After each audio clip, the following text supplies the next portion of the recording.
कहाँ पे घर? क्या पूछ रहे हो कुछ? ये इनका अपना फ़ोन है, दे दो वापस।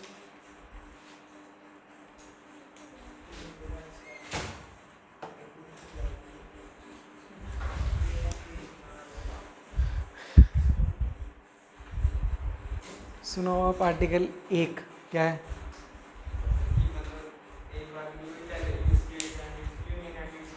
आर्टिकल 1 सुनाओ, लाइन क्या है? लाइन क्या लिखी हुई है?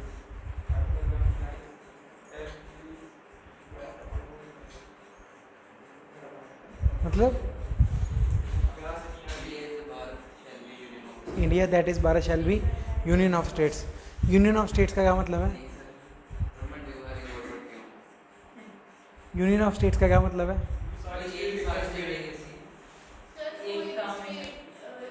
बाहर नहीं जा सकते, ठीक है।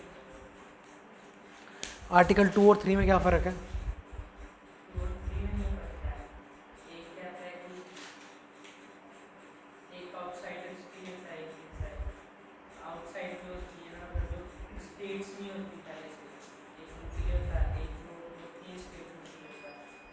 अच्छा,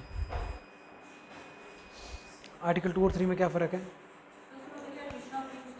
बाहर का एक्सटर्नल रीअरेंजमेंट और इंटरनल रीअरेंजमेंट।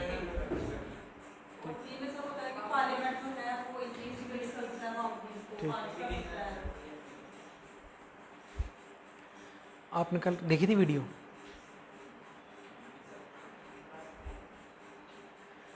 आप बताओ, आप सिटीजनशिप पे कानून कौन बना सकता है? State government, central government, basically मतलब स्टेट लेजिस्लेचर, पार्लियामेंट या सुप्रीम कोर्ट? पार्लियामेंट। सिटीजनशिप लेने के कितने तरीके हैं? 4, बता सकते हो?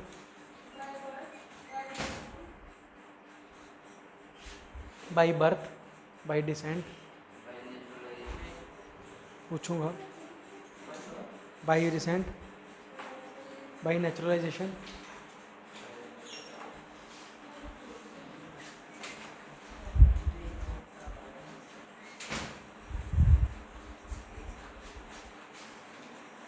रजिस्टर भी तो करवा सकते हो, रजिस्ट्रेशन।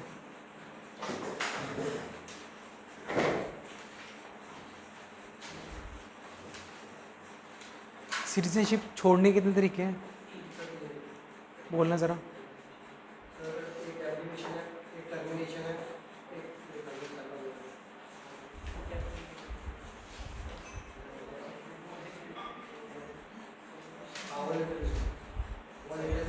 वॉलेंटरीली रिनाउंसिएशन, ये वॉलेंटरी, ठीक है। डेप्रीवेशन और टर्मिनेशन में फ़र्क समझाओ।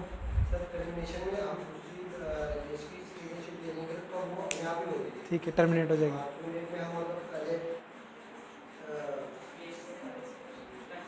एट ए टाइम एक ही सिटीजनशिप ले सकते हो ना, बात नहीं करो। और डेप्रीवेशन में, डेप्रीवेशन में क्या होगा?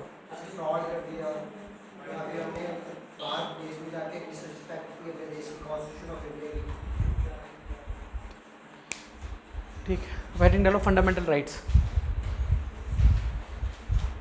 Part 3 fundamental rights.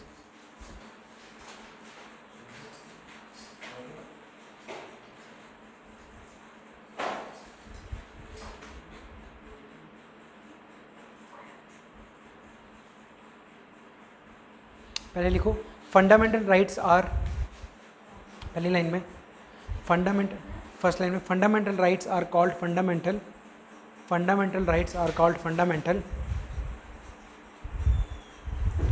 Fundamental rights are called fundamental because are called fundamental. Fundamental का मतलब क्या होता है? बेसिक टाइप, ठीक है। Fundamental because these are essential for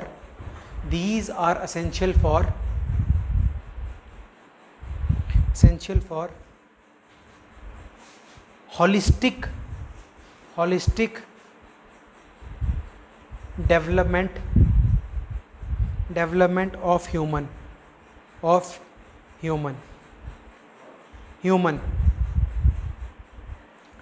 of human. अब इसमें होलिस्टिक होता है, होलिस्टिक क्या होता है?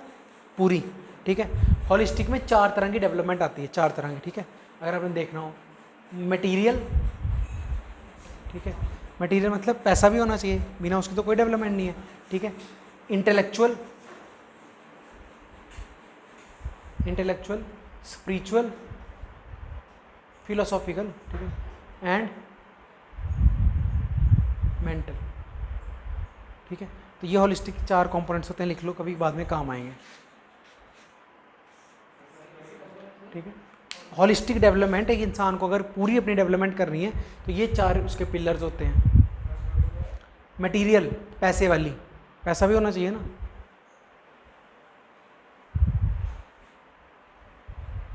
कुछ साइलेंट सेलिएंट फीचर्स लिखो, सेलिएंट फीचर्स लिखो, पहला पॉइंट के फॉर्म में लिखते हैं ना। पहला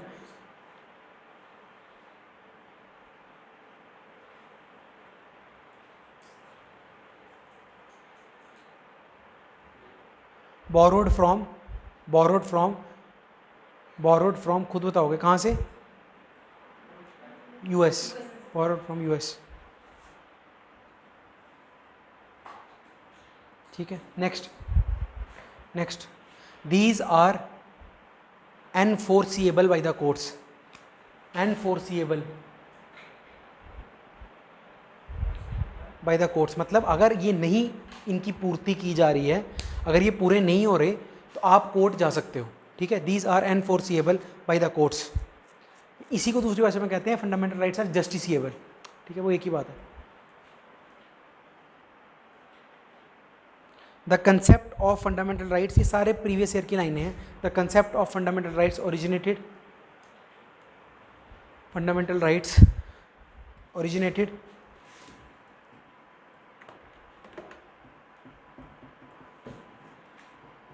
in England, in 1215, in 1 to 15, 1215, ठीक है।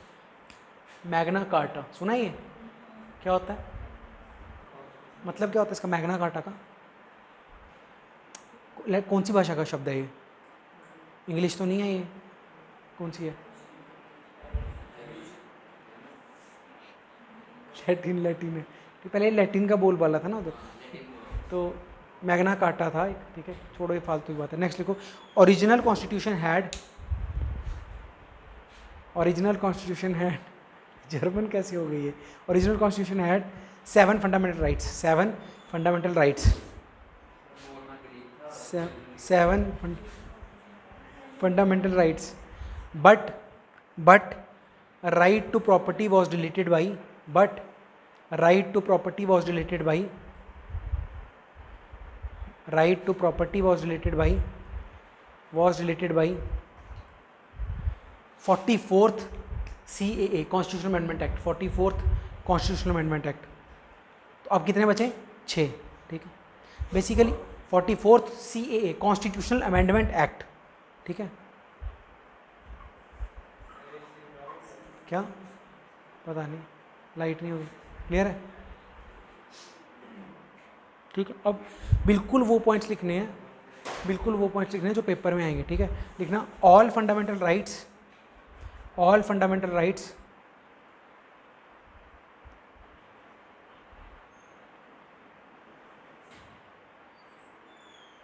Are not available to, are not available to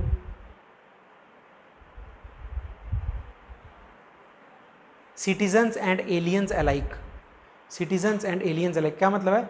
सारे के सारे 2 तरह के लोग थे ना, मैंने बताए थे, एक सिटीजन्स और एक एलियंस।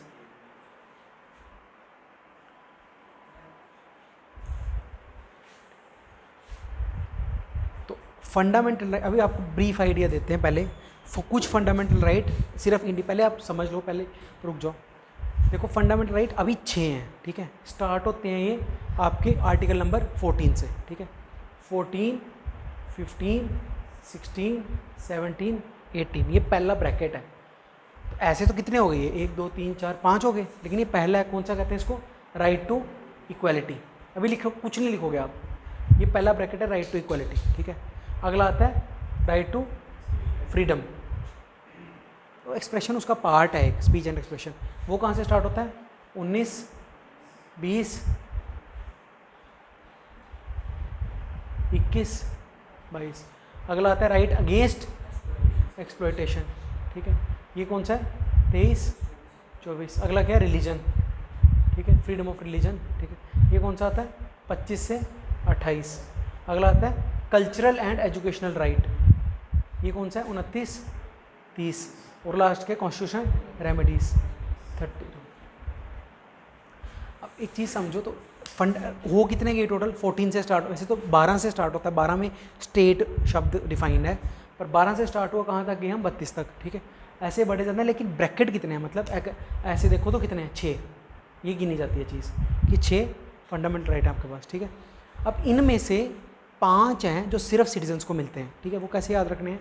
या तो आप सीधे ट्रिक से याद रखो। देखो इसमें ये और ये रिजर्वेशन के आर्टिकल्स हैं, बात समझ आ रही है, ठीक है। तो 15, 16 तो सीधे सीधे एक सपोज यूके का कोई घूमने आया है, उसको आप यहाँ पे एम्प्लॉयमेंट में रिजर्वेशन थोड़ी दोगे, तो 15, 16 अभी कर लोगे आप, 15, 16 सिर्फ इधर वालों को मिलेंगे, ठीक है।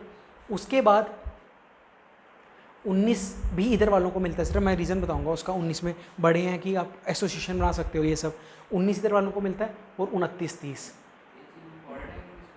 क्या बिल्कुल इंपॉर्टेंट है, बिल्कुल। बाकी रिलीजन वो आके कर सकते हैं अपना प्रोपोगेट, 25, 26 उनको भी है।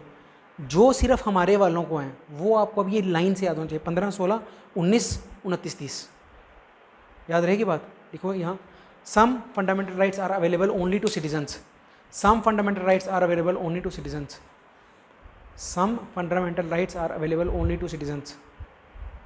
अब जैसे फॉर एग्जांपल एक वो है अनटचेबिलिटी वाला, तो अब ये थोड़ी है कि आप इंडियंस के साथ नहीं कर सकते, लेकिन बाहर से कोई गोरा आ जाए उसको बोलो कि हाँ तेरे साथ अनटचेबिलिटी कर सकते हैं, ऐसे थोड़ी, वो तो उसको भी मिलेगा फंडामेंटल राइट, ठीक है।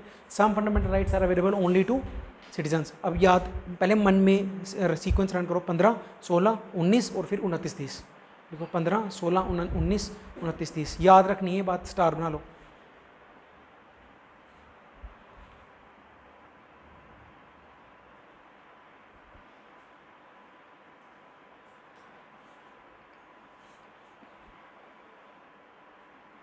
नेक्स्ट फंडामेंटल राइट्स जो होते हैं, रुक जाओ, ये बेसिक बातें हैं पर लिख लो। एब्सोल्यूट होते हैं फंडामेंटल राइट्स। फॉर एग्जांपल आप यहाँ पे राइट टू फ्रीडम में आएगा कि कोई भी कहीं भी मूव करने का फ्रीडम है, ठीक है। इसको भी रिस्ट्रिक्ट, अब आप ये थोड़ी मूव करने का फ्रीडम पे इसरो के जहाँ रिसर्च चल रही है वहाँ थोड़ी घुस जाओगे, या DRDO की लैब में थोड़ी घुस सकते हो। तो हर fundamental right comes with certain degree of restrictions, लिखना लाइन में। Fundamental rights are not absolute but qualified. Fundamental rights are not absolute but qualified. Qualified का मतलब है reasonable restrictions are allowed, but qualified, qualified का मतलब है reasonable restrictions are allowed. Qualified का मतलब है क्या? Reasonable restrictions are allowed.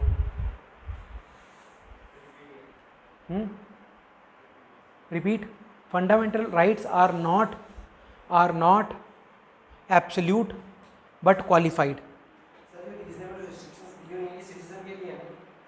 मतलब हर फंडामेंटल राइट पे रिस्ट्रिक्शन किसी न किसी फॉर्म की, ठीक है। आगे,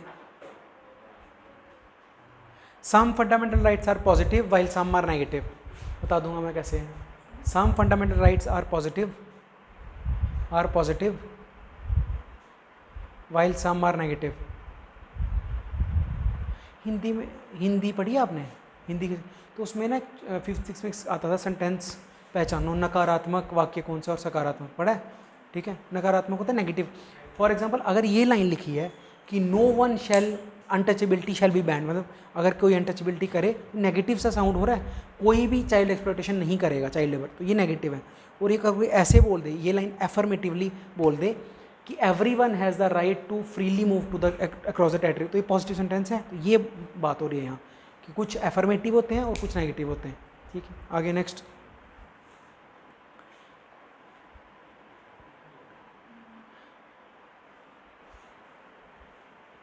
fundamental rights can be restricted for, fundamental rights can be restricted for armed forces comma police forces comma police forces,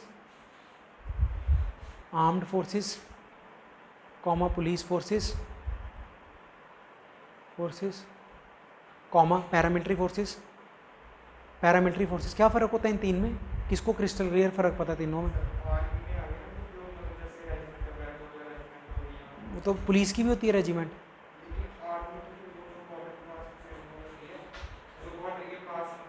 इन तीन में क्या फ़र्क है? आर्म्ड फोर्स में, पैरामिलिट्री में और पुलिस में। हाँ सही बोल रहे हो।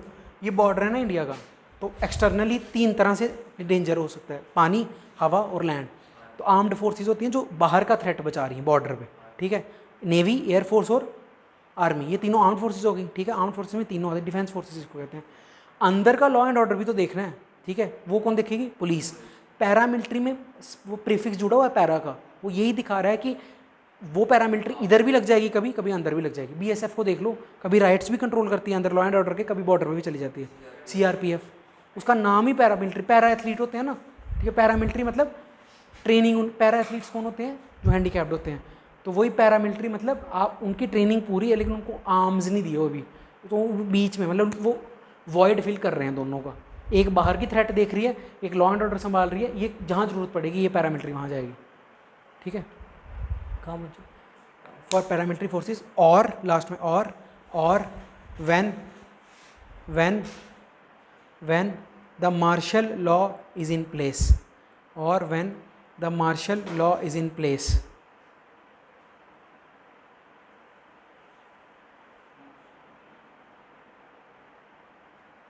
मार्शल लॉ क्या होता है? आर्मी रूल समझ लो भी, मार्शल लॉ, कोर्ट मार्शल सुना है? Martial law is in place. आज ये कहा नहीं, क्यों नहीं आए वो? कहाँ है घर उनका? वो हर दूसरे दिन घर चले जाते हैं।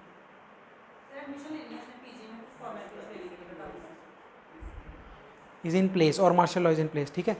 अब स्टार्ट करते हैं हम।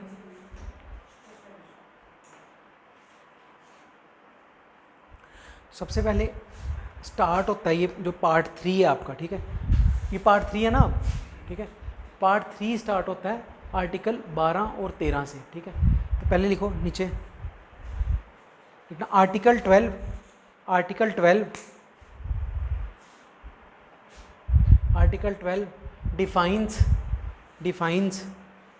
डिफाइंस स्टेट,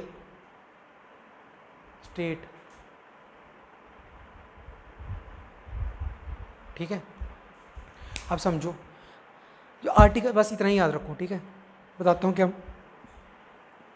आर्टिकल 15 या 16 रिजर्वेशन का आर्टिकल है, उसमें ये लिखा हुआ है the state shall take steps, कि जो बैकवर्ड लोग हैं वो आगे हैं, ठीक है। अब ये स्टेट होती क्या है? फॉर एग्जांपल अब ये इनका ही इंस्टीट्यूट है, ठीक है। तो ये इंस्टीट्यूट में तो इनकी तो कोई रिस्पॉन्सिबिलिटी नहीं है ना कि ये इंश्योर करें कि बैकवर्ड जो लोग हैं सोशल इकोनॉमिक वो आगे हैं। तो स्टेट चीज़ क्या है? स्टेट वो चीज़ है, पहले समझ लो, सारी सेंट्रल गवर्नमेंट की बॉडीज स्टेट हैं, ठीक है। सारी स्टेट गवर्नमेंट की बॉडी स्टेट हैं, सारी पीएसयूज स्टेट हैं, सारी वो बॉडीज़ जो सिग्निफिकेंट फंडिंग ले रही हैं सरकार से वो स्टेट हैं। तो जो जो सरकारी तंत्र की चीज़ें हैं bodies, all those will be considered state. For example अब आगे चल के मैं बोलूँगा the state shall not discriminate, तो उसमें ये है कि ये कर सकते हैं, प्राइवेट बंदा तो कर ही सकता है, ये बोल सकते हैं कि मेरे इंस्टीट्यूट में सारे सरदार ही काम करेंगे, ये तो बोल सकते हैं। लेकिन अगर ये कोई सरकारी तंत्र का स्टेट होती, स्टेट जो मैं डिफाइन करूँगा अभी, फिर नहीं कर सकते थे आप, ठीक है। तो जो जो इन आर्टिकल्स में स्टेट वर्ड यूज़ होगा तो वो अब ध्यान से लिखना, the state consists of the following, the state consists of the following, the state consists of the following, consists of the following, consists of the following. First, executive and legislative functions, sorry executive and legislative organs of the central government, executive and legislative organs of the union, legislative organs of the union। next क्या हुआ? अच्छा सबका छूट रहा है क्या? Of the union, ठीक है। अब नेक्स्ट है executive and legislative of the state, तो ऐसे करके लिख दो ना सारा, executive and legislative organs of the state, executive and legislative organs of the state. अरे अगला है ये सेकंड। देखो स्टेट जो वर्ड है ना, फॉर एग्जांपल इधर देखो, कोई सेंट्रल गवर्नमेंट का डिपार्टमेंट बोलो, कोई बोलो डिपार्टमेंट, हाँ रेलवे सपोज, तो रेलवे स्टेट की डेफिनेशन में आएगा। स्टेट गवर्नमेंट का बोलो कोई, हाँ जेके पुलिस हो गई या कोई स्टेट गवर्नमेंट का स्कूल हो गया, तो ये दोनों स्टेट की डेफिनेशन में आते हैं। ठीक है, थर्ड लिखो, all statutory and non statute, state के सारे इंस्टीट्यूशंस। थर्ड लिखो, हाँ all statutory and non statutory organisations, all statutory and non-statutory organizations, all statutory and non-statutory organizations,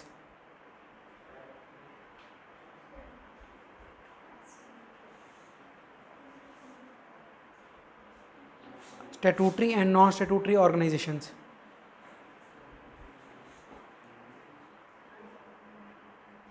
next, अब ये इंपॉर्टेंट है, private body receiving, fourth, any private body receiving significant funding from the state, any private body receiving significant funding from the state,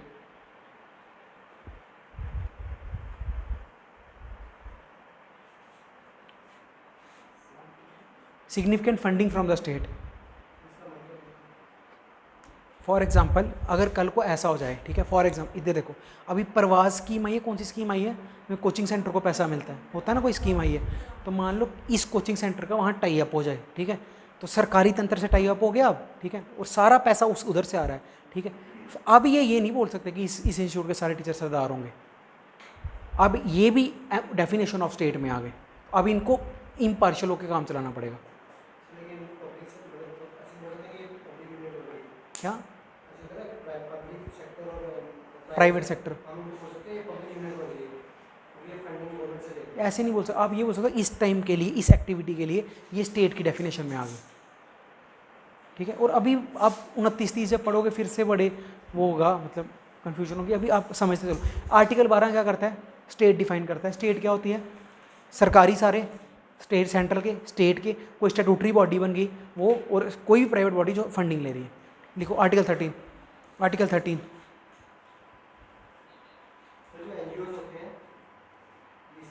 किसमें, अगर सरकार से ले रहे हैं तो फिर कहेंगे आर्टिकल 13, आर्टिकल 13 लिखो, आर्टिकल 13, आर्टिकल 13 डिफाइंस या deals with the concept of judicial review,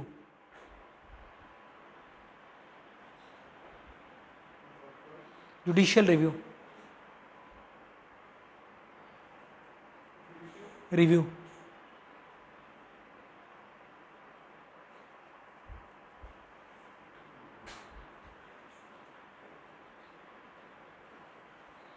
देखो बहुत बड़ी बहस हुई है इस पे, बड़े केसेस हुए, 1000 केस हुए, आप प्रेजेंट का याद रखो, ठीक है। पहले क्वेश्चन आएगा जुडिशियल रिव्यू किस आर्टिकल में, ठीक है, तो इन्होंने पहले ही बोल दिया, इन्होंने बोला पार्लियामेंट तो कोई भी कानून बना सकती है, अगर पार्लियामेंट का कोई भी कानून, ठीक है, अभी ये कहाँ से स्टार्ट होता है, 14 से, तो 12 हमने देख लिया स्टेट की डेफिनेशन, 13 में वो क्या कहते हैं कि अगर पार्लियामेंट के द्वारा बनाया हुआ कोई भी कानून इन 3 के से, इन सारों से इनकंसिस्टेंट हुआ, इनकंसिस्टेंट क्या होता है, इनको ओबे नहीं किया, तो वो नल एंड वॉइड हो जाएगा।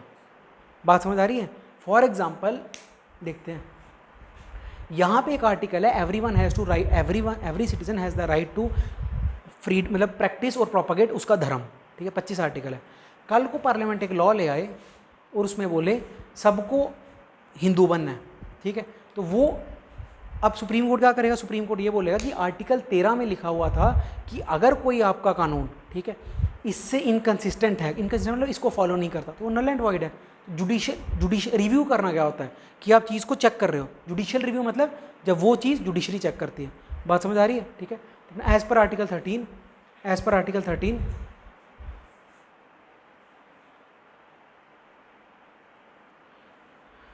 As per article 13, if any law enacted by, if any किस बात से रही है, if any law enacted by, if any law enacted by, if any law enacted by, अब यहाँ पे स्टेट आएगा, स्टेट मतलब कोई भी, if any law enacted by state, state, state comma उसको वो रखो स्टेट को ऐसे, उसमें इन्वर्टेड कॉमा है, if any law enacted by state is inconsistent with the fundamental rights, is inconsistent with the fundamental rights, with the fundamental rights, with the fundamental rights, fundamental rights, comma, judiciary can declare it null and void, judiciary can declare it null and void, बिल्कुल आपको layman terms में लिखवा रहा हूँ, judiciary can declare it null and void.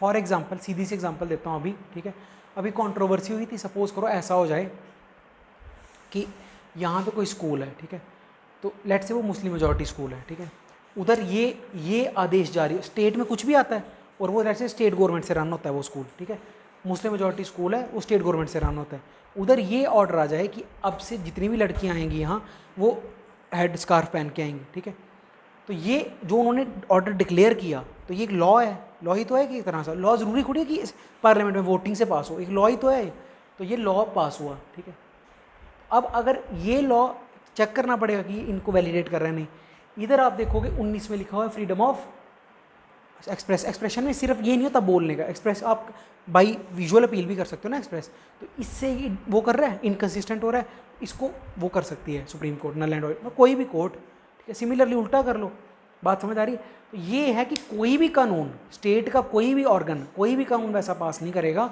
जो इनसे inconsistent हो, बात समझ आ रही है, पक्का, ठीक है, अब पहले एक चीज़ समझ लो, देखो एक बेसिक स्ट्रक्चर है, ठीक है, उसमें एक कट ऑफ डेट है इस चीज़ की, ठीक है, सुप्रीम कोर्ट सारी चीज़ें चेक नहीं कर सकता, ठीक है, अब ऐसे सुप्रीम कोर्ट ये नहीं कर सकता कि सुप्रीम कोर्ट 1956 का कोई कानून उठाए और बोले कि वो गलत था तो अब सारी चीज़ें रिवर्स करो, ठीक है, तो एक कट ऑफ डेट रखी हुई है, ठीक है, कट ऑफ डेट मैं बताता हूँ, एक केस हुआ था ना केशवानंद भारती, ठीक है, उसमें एक डेट रखी हुई है 24 अप्रैल 1972, ठीक है, तो उस डेट के बाद सुप्रीम कोर्ट ये चेक कर सकता है, पता नहीं 71 थी, 71, उस डेट के बाद सुप्रीम कोर्ट चेक कर सकता है, बात समझ आ रही, पर पॉइंट वो नहीं है, वो कभी नहीं आएगा, पॉइंट ये आर्टिकल 13 क्या होता है, जुडिशियल रिव्यू, उसका क्या मतलब है, स्टेट अगर कोई भी ऐसा लॉ इनेक्ट करती है which is inconsistent with the fundamental rights तो डिक्लेयर नल एंड वॉइड हो सकता है, बात समझ आ रही है, पक्का, अब स्टार्ट करो, हेडिंग डालो, राइट टू इक्वालिटी, क्या नहीं, फिर आप देखोगे अभी जब सारे पढ़ लेंगे ना, आपको बैलेंस बनाना पड़ता है दोनों का, बात समझ आ रही है, बैलेंस बनाना पड़ता है ना, क्योंकि कैसे बताऊँ आपको, वायोलेट होते हैं, बड़ी बार होते हैं, शबरीमाला वाले केस में भी वायोलेट हो रहे थे, अभी आप पढ़ तो लो एक बार जल्दी, फिर आते हैं वापस इस पर, पहले हेडिंग डालो राइट टू इक्वालिटी,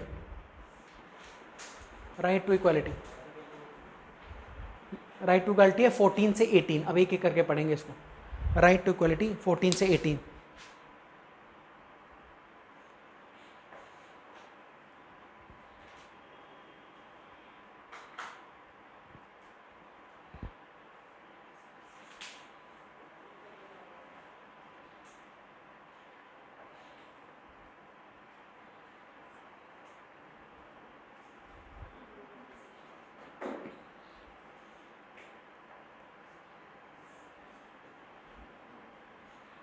देखो आर्टिकल 14,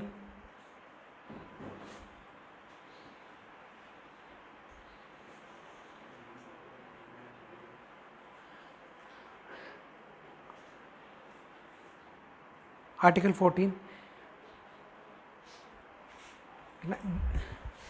अब पहले समझ लो होता क्या, इसके दो पिलर्स हैं, ठीक है, एक होता है इक्वालिटी बिफोर लॉ,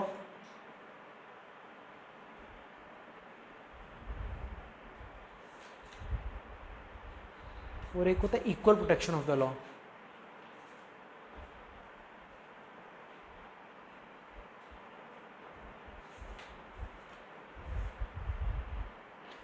सीधी सी बात समझो, ठीक है। पेपर में आएगा, देखो इक्वालिटी रखनी है आपने, ठीक है। पर आपको मैंने इंक्लूसिव ग्रोथ में समझाया था, इक्वालिटी और इक्विटी में फ़र्क, ठीक है, समझाया था। इंडिया में जो इक्वालिटी है जो एस्टैब्लिश होती है, ठीक है, उसमें आपने रखनी है एक तो ये वाली तो होनी चाहिए कि सर्टेन चीज़ें ऐसी होती हैं जिसमें आपको सारे बराबर हैं। फॉर एग्जांपल एक राइट एक वोट तो आपकी एक वैल्यू है उसकी, ठीक है। लेकिन इस चीज़ को समझो, ये आएगा पेपर में। कभी कभी ऐसा हो जाता है कि आप जैसे ये लाइन सुनी है कि unequal should not be treated equally, जो पहले से अनइक्वल हैं, डिस्पैरिटी हुई है, रिजर्वेशन यही तो चीज़ है, ठीक है। जो पहले से अनइक्वल हैं उनको इक्वली आप ट्रीट नहीं कर सकते। Equal protection of the law ये चीज़ है, ये तो क्या क्लियर है, इक्वलिटी बिफोर लॉ सारे बराबर हैं। इसमें क्या है कि जो अनइक्वल्स हैं उनको अनइक्वली ट्रीट करना है। फॉर एग्जाम्पल इसकी 2-3 एग्जाम्पल देता हूँ। फॉर एग्जाम्पल रिजर्वेशन आपकी इसके तहत बनी, ठीक है, उनके साथ हिस्टोरिकल रॉन्ग्स हुए, ठीक है, तो अभी आप उनको अपलिफ्ट कर रहे हो। फॉर एग्जाम्पल अभी आप थोड़ी देर में एक प्रोविज़न पढ़ोगे, प्रेसिडेंट बोलो बोलो अब वो पता नहीं मेरे को, पर अभी आप जब कोई कानून बनता है तो हम पुराने वाले को ये होता है ना कि उसको ध्यान में रखे वो पीछे ना चले जाए, मतलब दोनों की प्रॉस्पेरिटी होनी चाहिए इकट्ठी। समझा नहीं मैं। मतलब कोई कानून बनता है ये होता है ना पिछले वाले से, मतलब एक के लिए अच्छा हो रहा है दूसरे के लिए गलत ना हो, हाँ, लेकिन वो तो एकदम ही तो इसका मैंने बड़ी डिस्कशन हुई थी एक दिन, इसका एक ही वो है, वो मोदी कर रहा है प्राइवेटाइजेशन। हाँ, आप गवर्नमेंट पूरे सेक्टर को ही इतना लेस रेमुनेटरी बना दो कि कोई आएगा ही नहीं वहाँ, वो ऐसे ही हो रहा है। अभी रैंक 3 जिसका इस बार केएस में आया आया था ना, किसका आया था, विशाल कुमार को, उन्होंने ज्वाइन ही नहीं किया, उन्होंने कोचिंग सेंटर खोला अपना। बाई गॉड, ये बार बोर्ड लगा पेस अकेडमी नाम से, पागल नहीं है, बिल्कुल सही है। कितनी सैलरी होगी केएस की, 70,000। तो अगर इनका चल गया तो बस चलेगा सर, चलेगा। रैंक 3 से बोलेगा प्राइवेटाइजेशन ही है फ्यूचर, आप ऐसे ही कर ये दो तो है। जॉब्स को।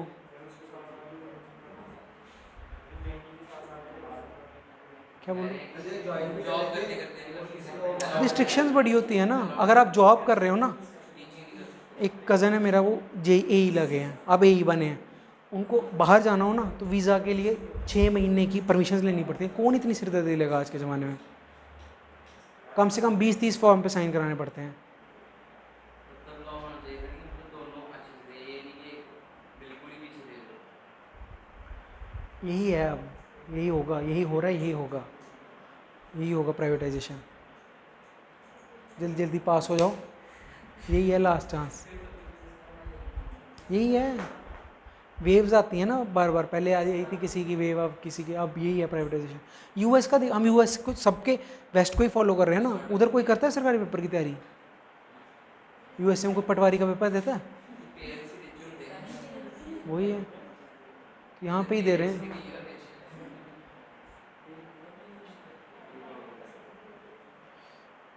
से। Equal protection of the law, ठीक है, पहले लिखो।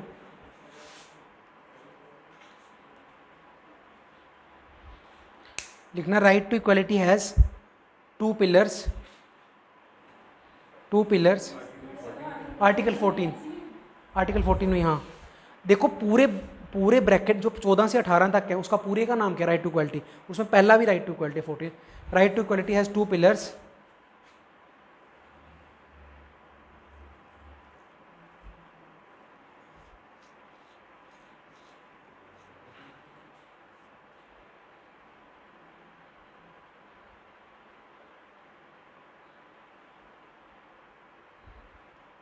वन टू करके लिखो। Equality before law, equality before law and equal protection of the law.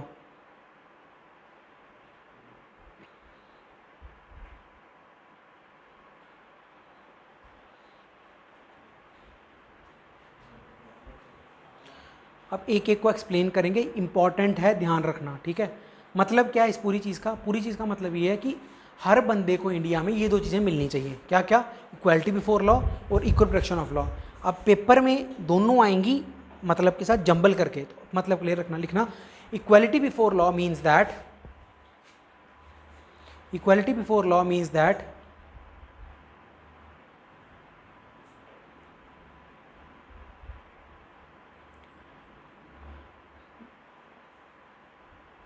No person is above, no person is above, no person is above the law, no person is above the law.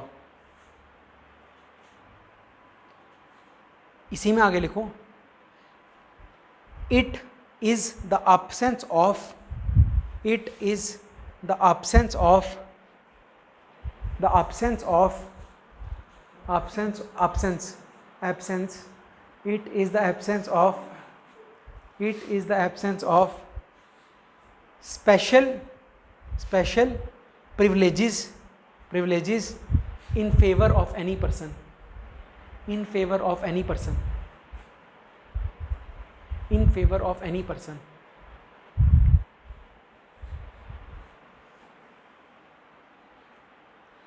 In favour of any person. For example, सीधी सी बात है, अगर suppose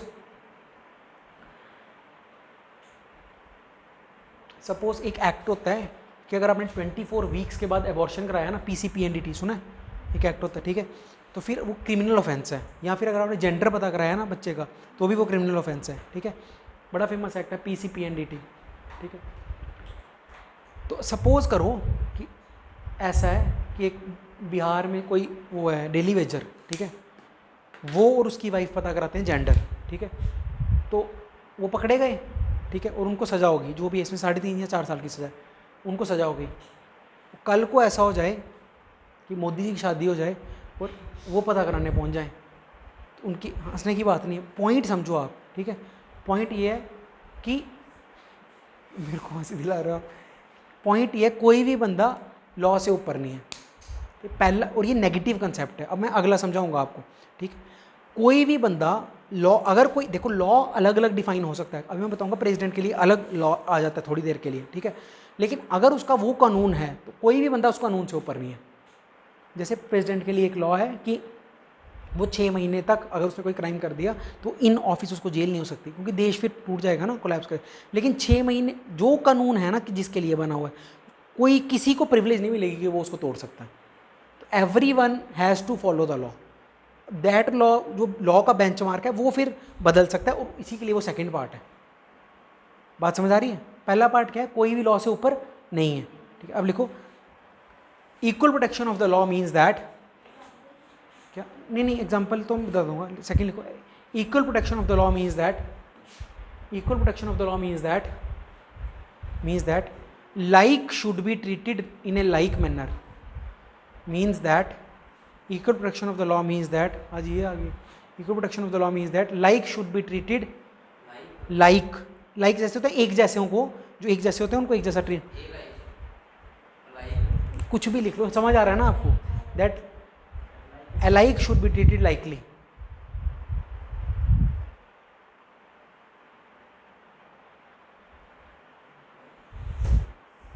ठीक है, clear है। अगले इसी में लिखो,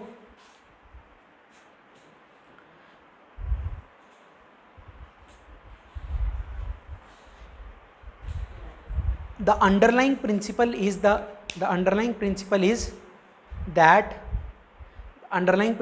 that same laws cannot be applied to everybody, is that same laws cannot be applied to everybody, same laws cannot be applied to everybody।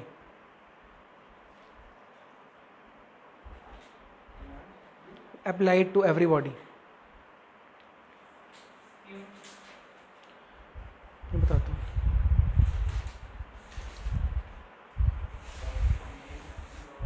ठीक है, अब सीधी सी बात है, एग्जाम्पल लो, ठीक है। सपोज यहाँ पे वो होता है आईबी का कोई ऑफिशियल है, होता है ना आईबी, रॉ आईबी इंटेलिजेंस वाले, ठीक है। अब सपोज करो,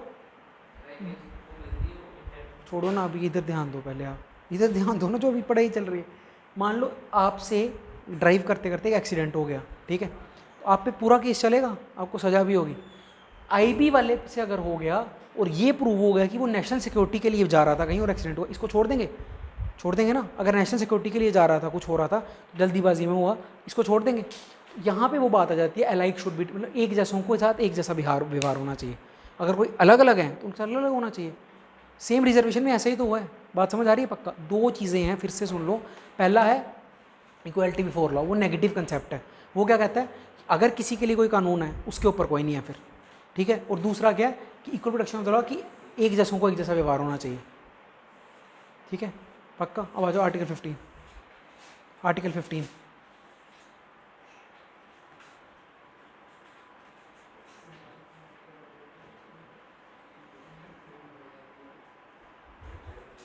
जैसे एक दो एग्जांपल देता हूँ, ठीक है, आर्टिकल 14 की आगे आ जाएंगी, यहाँ पे लिखी हैं। जैसे फॉर एग्जांपल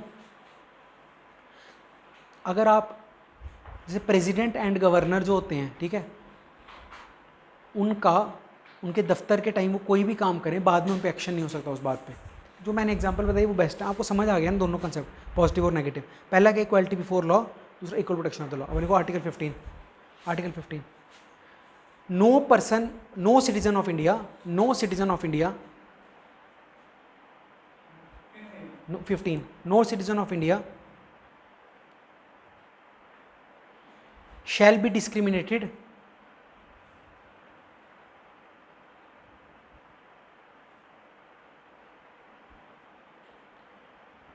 only को उसमें कॉमा में रखना, only on the basis of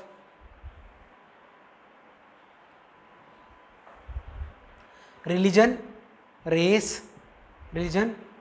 caste,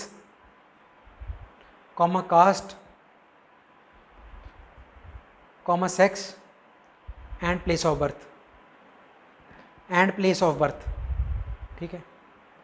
अब पेपर में क्या आता है, अभी हम 16th आर्टिकल पढ़ेंगे ना, 16th, उसमें एम्प्लॉयमेंट क्या है, उसमें 7 रिस्ट्रिक्शंस हैं, 7, इसमें कितनी है, ब्रैकेट में लिख लो 5।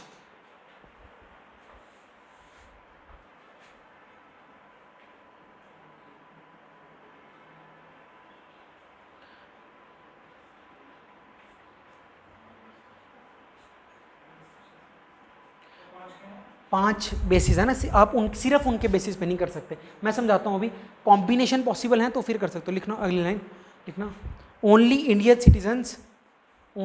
Citizens have access to this fundamental right, access to this fundamental right.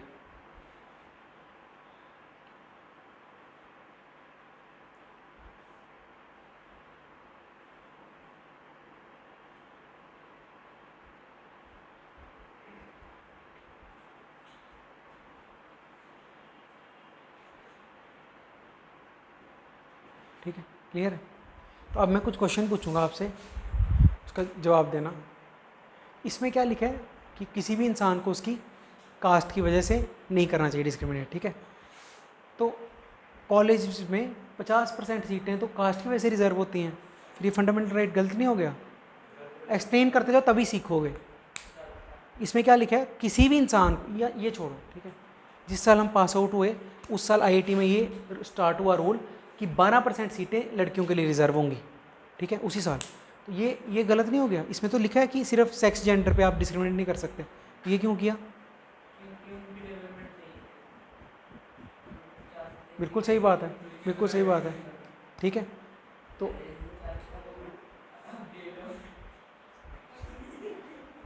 Update हो मतलब, ठीक है, क्लियर है। इसका जो सेकंड प्रोविज़न है ना, पहला क्या है कि किसी को, दूसरा प्रोविज़न उन्होंने ऐसे चोरी से लिख दिया हुआ है, nothing shall prevent state from taking affirmative action अगर अपलिफ्ट करना हो, ठीक है। दूसरा प्रोविज़न जैसे ये क्या था, 16, 15,1 कि किसी को डिस्क्रिमिनेट नहीं करो। दूसरा क्या है 15,2 कि स्टेट अगर चाहे तो इसमें एक्सेप्शंस क्रिएट कर सकती है अगर किसी को अपलिफ्ट करना हो, वही जो आप बात बोल रहे हो। फॉर एग्जांपल बड़ी सारी स्टेट्स ऐसी हैं, हिमाचल प्रदेश में कोई बाहर का आके नहीं रह सकता, है ना, ये पता है ना, अगर प्रॉपर्टी नहीं खरीद सकता। फॉर एग्जांपल जैसे ये 12% की वो है, 12% की रिजर्वेशन है आईआईटीज़ में, तो ये भी उसी के तहत बना है, ठीक है। फॉर एग्जांपल जो आपकी रिजर्वेशन चलती है, ठीक है, वो किसके तहत चलती है? इसी के तहत, एजुकेशनल इंस्टीट्यूशंस पे। बात समझ आ रही है? पक्का लिखो 15 ब्रैकेट 2, 15 क्या, 15 ब्रैकेट 2, 15 ब्रैकेट 2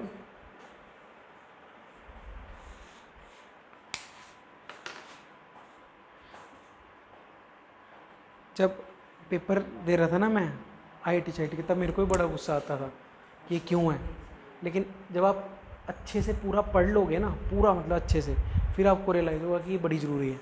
बस एक चीज़ गलत हो रही है कि कुछ फैमिलीज़ को ही बार बार मिलती जा रही है। आप खुद सोचो, आपके सपोज़ फादर के 3 भाई हैं, ठीक है, सपोज़ करो ऐसे 3 भाई तो होते ही हैं, 3-4 भाई उस टाइम, उनमें से मेरे नहीं है, 3 भाई हैं सपोज़ करो, ठीक है, उसमें से एक बिल्कुल वो रह गए, वेल ऑफ नहीं, बाकी 2 अच्छे हो गए। ऐसे ही यूजुअली इधर घरों में ऐसे ही, एक भाई जम्मू आ जाता है, 2 भाई आ जाते हैं, ऐसे ही होता है ना, एक नहीं, तो आपका ही मन करेगा कि इनको थोड़ी हेल्प हो जाए। ऐसी देश के लेवल पे चल रहा है, सीरियसली ऐसा ही चल रहा है, ठीक है। कहाँ थे हम, छोड़ो, कहाँ पे हैं, लिखना 15,2 states that the parliament can make provisions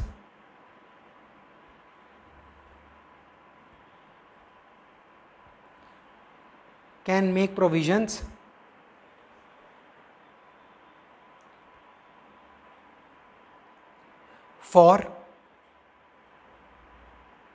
upliftment of women, children,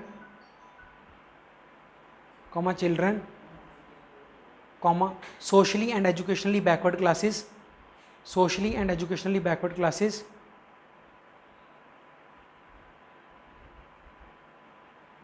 scheduled castes and scheduled tribes. Women, children, socially and educationally backward classes, SCs and STs.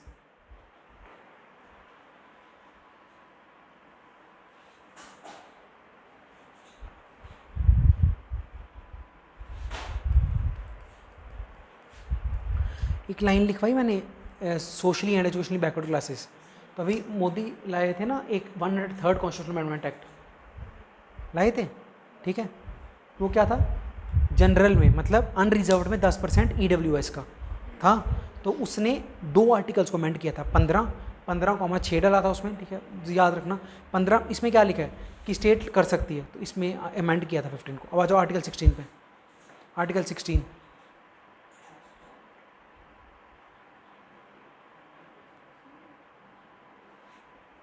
Article 16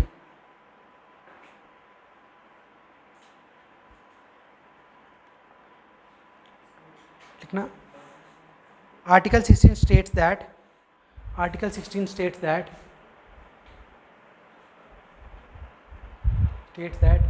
there shall be an equality of opportunity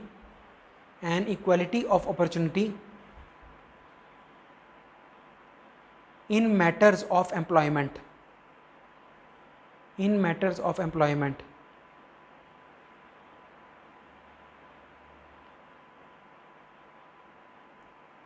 देखो अगली line important, आप इसको star mark कर लिखना, no citizen shall be discriminated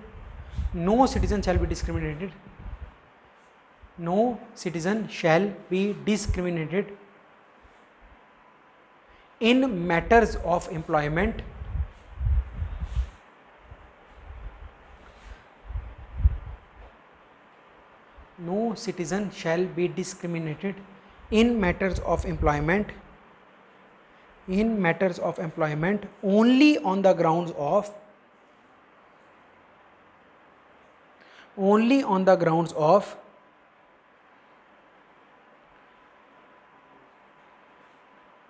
वो 5 जो याद है आपको खुद से लिखो, only on the grounds of, जो भी लिखवाए थे ना ऊपर 5, इसमें टोटल 7 हैं, तो वो 5 तो खुद से लिखो। क्या क्या था बोलना, रिलीजन,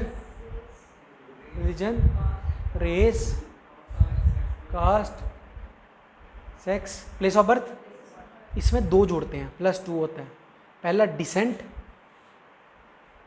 ठीक है, और दूसरा रेजिडेंस, 7 है, याद रखना, ये आया हुआ क्वेश्चन, हाउ मैनी मतलब कंडीशन स्पेसिफाइड है।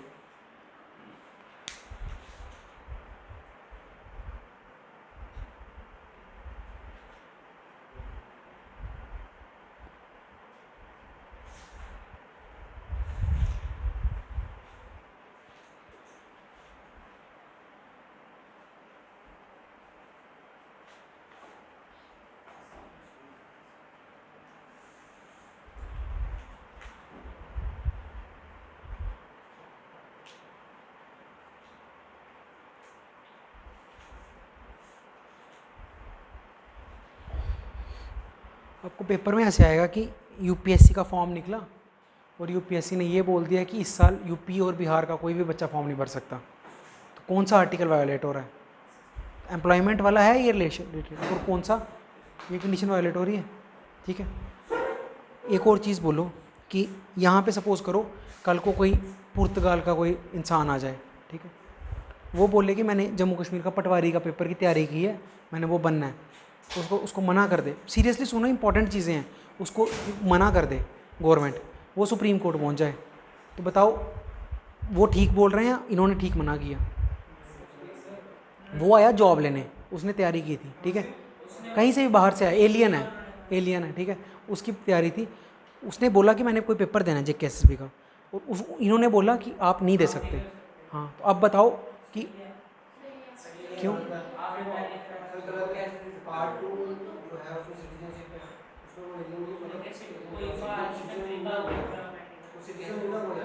क्यों कैसे दे सकता है मतलब? तो अभी वो सिटीजन ही नहीं है उस कंट्री का, और सिटीजनशिप भी नहीं है। तो ये वाला जो ये जो है, मतलब आप डिसेंट के बेसिस पे डिनाई नहीं कर सकते, तो उसको क्यों डिनाई कर रहे हो फिर? यही लिखा ना, डिसेंट के बेसिस पे डिनाई नहीं कर सकते। हाँ सही बात है, ये पूरा आर्टिकल जो 1516 जो 15 और 16 है, ये सिर्फ सिटीजन्स को मिलते हैं, यही था ना, वो ये उसके लिए है ही नहीं आर्टिकल। बात समझ आ रही है? पक्का? अब इसमें भी वही है, एम्प्लॉय जैसे वहाँ क्या है, एजुकेशनल इंस्टीट्यूशंस में एडमिशन के लिए किया हुआ है, इसमें एम्प्लॉयमेंट में रिजर्वेशन है, तो वो इसमें आती है, ठीक है। स्टार मार्क करके एक लाइन याद रखना, लिखना, reservation in educational institutions, reservation in educational institutions, reservation in educational institutions is covered under article 15। याद रखना ये बात, in educational institutions is covered under article 15, is covered under article 15, is covered under article 15, while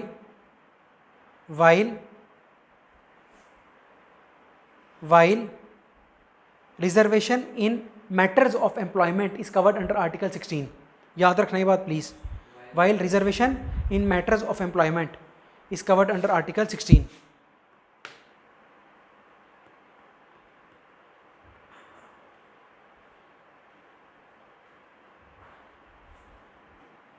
is covered under article 16।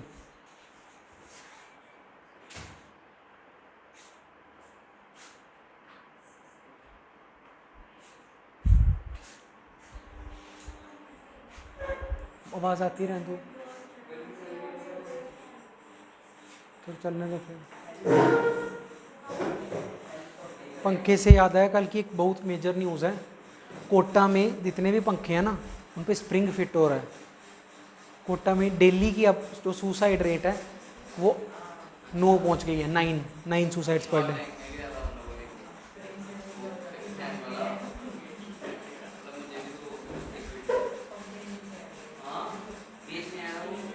Spring हाँ,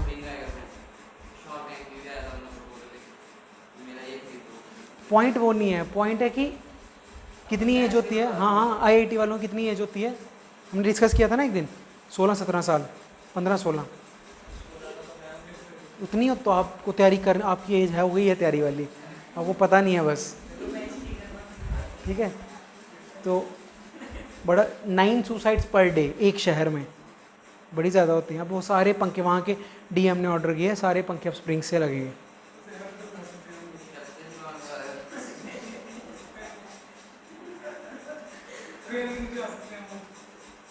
बता दो जाके उनको, मेरे को क्या बता रहे हो।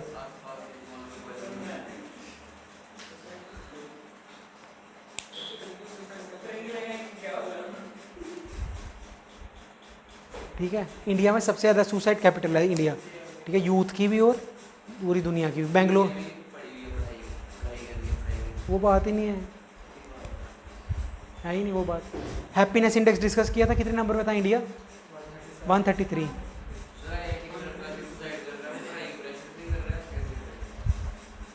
है पढ़ाई का, पढ़ाई का नहीं होता ना, जो आसपास कंडीशन क्रिएट होती है उसका प्रेशर होता है सारा, आसपास पूरा होता है ना क्रिएट। पढ़ाई का कौन प्रेशर लेता है? आसपास जो वही है एक्सपेक्टेशंस का। ठीक है, चलो कहाँ थे हम? आर्टिकल 17, आर्टिकल 17 लिखो। Article 17 declares that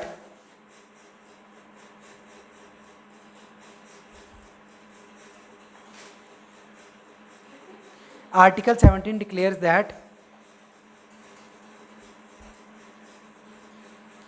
untouchability is abolished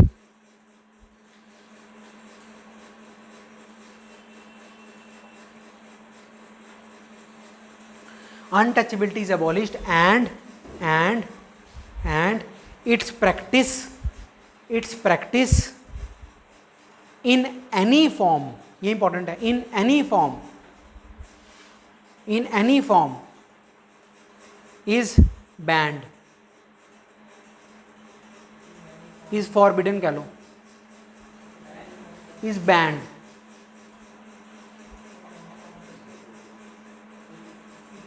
देखो in fact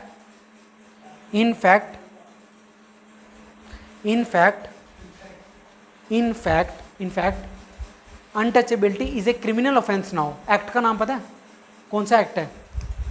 SC/ST एक्ट है, सुना ये? Untouchability is a criminal offence now, is a criminal offence now, is a criminal offence now. सारे याद कर रहे हैं, कॉन्स्टिट्यूशन में है, 434 पेज का है, is a criminal offence now. ठीक है, अब ध्यान से समझना, प्लीज समझो इधर। सपोज करो ये एक पब्लिक वेल है, सरकार ने एक कुआं खुदवाया है, ठीक है, यहाँ पे आप खड़े हो, ठीक है, यहाँ पे कोई इंसान खड़ा है, यहाँ पे सो कॉल्ड लोअर कास्ट से कोई आया, ठीक है, और आपने मना कर दिया इनको ये यूज़ करने से। बात समझ आ रही है? ठीक है, आप कौन सा फंडामेंटल राइट वायोलेट कर रहे हो उस इंसान का, सोच के बताना। एक इंसान यहाँ पे खड़ा है, सो कॉल्ड अपर कास्ट का, यहाँ से एक आया, इसने इसको मना कर दिया ये वैल्यू यूज़ करने से। होता है, ये तो बड़ी होता था ना इंडिया। 15 कर रहे हो, शाबाश, 15 और 17 दोनों याद रखना। बात समझ आ रही है? 15 भी कर रहे हो, ठीक है। दूसरा, एक इन एनी फॉर्म लिखवाया है। देखो आप क्या कर सकते हो, कोई भी इंसान, अनटचेबिलिटी कैसे प्रैक्टिस होती थी कि आप किसी को टच, वो वाली ओरल फॉर्म की अनटचेबिलिटी भी आप अलाउड है, मतलब किसी को डेरोगेटरी वर्ड बोलना वो भी अनटचेबिलिटी में आएगा। बात समझ आ रही है? ठीक है, इन एनी फॉर्म है ना, जो उधर डैश डालो और लिखो कवर्स स्पोकन वर्ड ऑल्सो, लिखो covers spoken word also, covers, बात नहीं करो please, covers in any form था ना, untouchability in any form, covers spoken word also. हाँ, इन एनी, आप ऐसे सिर्फ ये नहीं कर सकते कि सिर्फ वो वाली जो अनटचेबिलिटी होती है ना, कि आप दूसरे को प्रिटेंड करो कि हम, अब हमें नहाना पड़ेगा, वो सब वो तो है ही। अगर ओरली भी आपने डेरोगेटरी वर्ड बोल दिया तो वो भी क्रिमिनल ऑफेंस है, आया हुआ है पेपर में, ठीक है।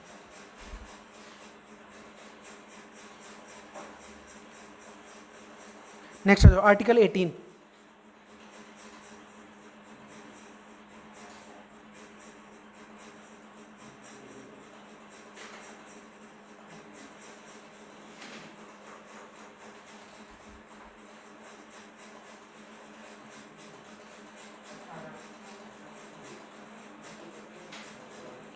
देखो article 18 deals with abolition of titles, abolition of titles.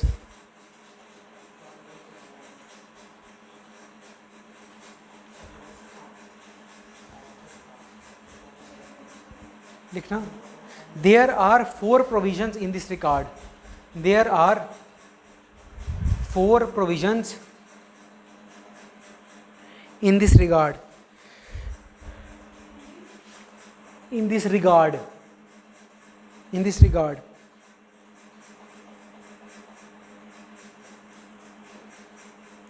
First, the state cannot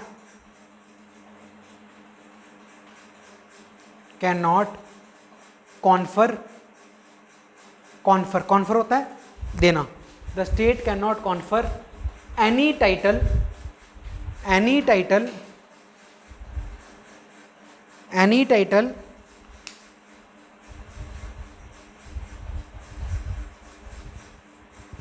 to a citizen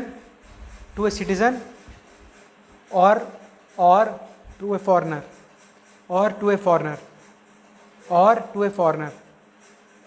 ठीक है, except military and civil honours,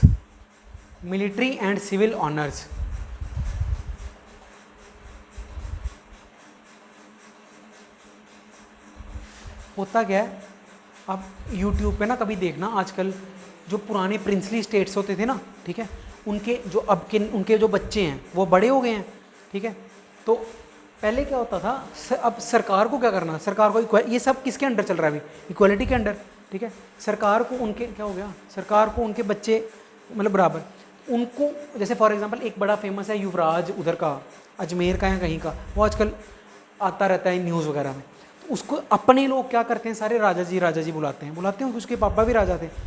अब अगर कल को वो सरकार में आएगा, मतलब गवर्नमेंट ऑफ इंडिया उसको नहीं बोल सकती कि ये राजा जी हैं, बात समझ आ रही है, किसी को गवर्नमेंट ऑफ इंडिया अपनी मर्जी से एक टाइटल नहीं दे सकती अदर देन मिलिट्री क्यों दिया जाता है, क्योंकि वो जान दे रहा है, ठीक है, और सिविल ऑनर जो होता है दैट रिवॉर्ड्स एक्सीलेंस आपकी फील्ड में, तो वो तो करना जरूरी है, मेरिटोक्रेसी वरना कैसे प्रमोट होगी, बात समझ आ रही है। आप किसी को by virtue of his legacy, by virtue of his place of birth, by virtue of his कुछ भी चीज़, कास्ट, कोई टाइटल नहीं दे सकते, क्लियर है, पक्का। सेकेंड लिखो,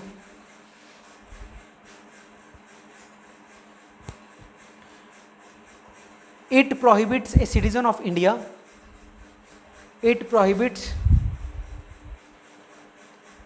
a citizen of India from accepting a title from foreign state,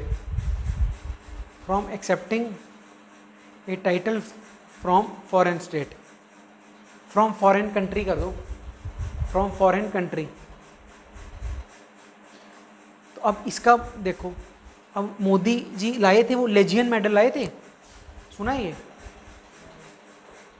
ये सुना है, बड़ी बार किसी यूनिवर्सिटी में जाते हैं मोदी, तो उधर के वहाँ के लोग यूके यूनिवर्सिटी वाले उनको सर नहीं देते टाइटल, सर नरेंद्र मोदी, अब अखबार में पढ़ते हो, सर का टाइटल मिलता है लोगों को, सर कपिल देव कहते हैं सर, वो तो नकली मिला, वो सर रविंद्र जडेजा असली नहीं है, ठीक है, तो सर का टाइटल मिला, तो आप बेसिकली अगर आपको कोई टाइटल मिल रहा है बाहर से, तो यू कैन नॉट एक्सेप्ट, अगर एक्सेप्ट करना है ना ऑन बिहाफ ऑफ इंडिया को एक्सेप्ट करना है। मोदी जब कोई टाइटल लाता है वो प्राइम मिनिस्टर की पोस्ट का लाता है, वो नरेंद्र मोदी के लिए नहीं लाता, बात समझ आ रही है, ठीक है, सीधी सी बात है, आप टाइटल एक्सेप्ट नहीं कर सकते अगर जिस्ट समझनी है ना, क्यों, टाइटल एक्सेप्ट करने से आप सेपरेट हो जाते हो अपने लोकल से, और ये इक्वालिटी हटा देता है।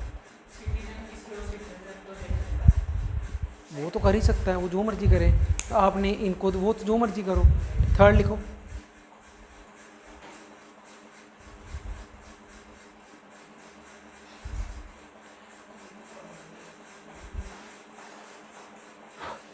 no citizen of India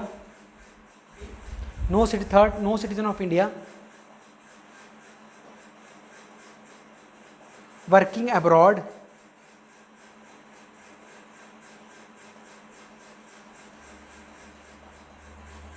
can receive a title from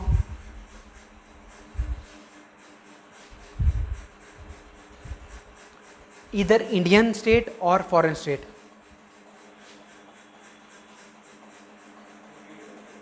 No citizen of India working abroad can receive a title from either Indian state or foreign state।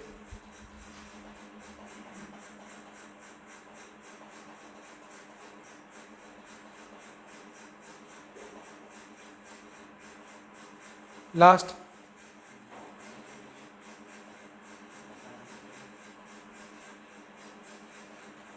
a foreigner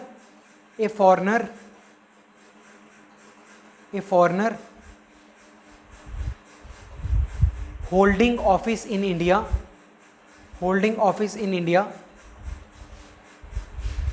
can receive a title from foreign state can receive A title from foreign state only after the consent of president of India.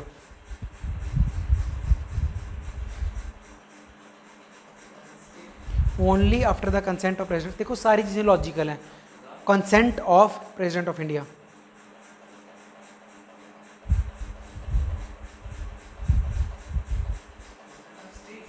President of India होता क्या आपको याद है?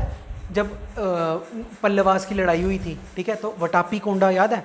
तो अब suppose करो, ठीक है, यहाँ पे कोई एम्बेसडर है पुर्तगाल का, ठीक है, तो उसके स्टेट ने उसको कोई टाइटल देना, तो हमें क्या प्रॉब्लम है? पर कंसेंट इसलिए चाहिए कि हो सकता है कोई टाइटल डेरोगेटरी से ऐसे बोल दे कि हिंदू किलर, बात समझ आ रही है, ऐसे टाइटल दे दे। इसीलिए आपको चाहिए कि आप पहले प्रेसिडेंट का कंसेंट लो फिर यहाँ जाओ। देखो अगर कोई फॉरेन इंडिया में काम कर रहा है वो एक्सेप्ट कर सकता है टाइटल, क्योंकि उसकी कंट्री दे रही है, हमें क्या प्रॉब्लम है? पर कंसेंट इसलिए चाहिए क्योंकि ऐसा टाइटल नहीं आ जाए जिससे लॉ एंड ऑर्डर डिस्टर्ब हो जाए। बात समझ आ रही है? कुछ नहीं आने इन 4 पार्ट्स में से। आपको क्या याद रखना है कि टाइटल लेने से, ठीक है, टाइटल लेने से आपकी क्या आती है? इनइक्वालिटी क्रिएट होती है, इसीलिए एबॉलिश किए हुए हैं। बात समझ आ रही है? ठीक है, एक बार हम अब आपकी इक्वालिटी वाले ख़त्म हो गए हैं। टाइम है 25 मिनट और, कम से कम 24 मिनट और, ठीक है। अब पहले समझ लो 1 मिनट, ठीक है। इनको क्या हुआ? बोरिंग है क्लास? तो पहले समझो, ठीक है, शुरू से समझो। 12 में क्या था? स्टेट की डेफिनेशन, ठीक है। 13 में क्या था? Judicial review. अगर ये नहीं हुआ तो फिर कोर्ट नल एंड वॉइड। 14 से स्टार्ट हुई थी इक्वालिटी। 2 तरह की इक्वालिटी कौन सी? Equality before law, equal protection of the law. Clear है? एक नेगेटिव है पहली, दूसरी पॉजिटिव है, ठीक है। दूसरी वाली क्या बोलती है? Equal should be treated equally. 15 आया था कि किसी को डिस्क्रिमिनेट नहीं करना, बेसिकली एजुकेशनल की रिजर्वेशन, ठीक है। कितने क्राइटेरिया थे? 5, ठीक है। 16 आया था आपकी एम्प्लॉयमेंट, कि एम्प्लॉयमेंट के बेसिस पे किसी को नहीं करना। 5 प्लस 2 जुड़े थे, क्या? Descent plus place of birth, नहीं रेजिडेंस, ठीक है। 7 हो गए थे टोटल, ठीक है। 17 आया था कि आप अनटचेबिलिटी आइदर स्पोकन और रिटन नहीं कर सकते प्रैक्टिस। बात समझ आ रही है? और 18 क्या था कि आप टाइटल्स नहीं ले सकते। टाइटल्स लेने से क्या होता है? Separate class. The underlying principle ये है कि एक्सेप्टिंग टाइटल, अगर किसी के नाम के पास टाइटल है ना, it creates a new class of citizen with in the जो पहले से सिटीजन थे, तो वो नहीं चाहते हम। एलियनेशन हो जाएगी ना, इनइक्वालिटी हो जाती है।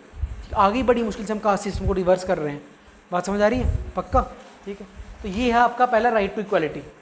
आपको वर्बेटिम याद रहने चाहिए, मैंने बिल्कुल कम लिखवाया आपको, फिर ये याद रहना चाहिए पूरा। क्लियर है? पक्का? 5 आर्टिकल्स हैं, फिर से बोलो।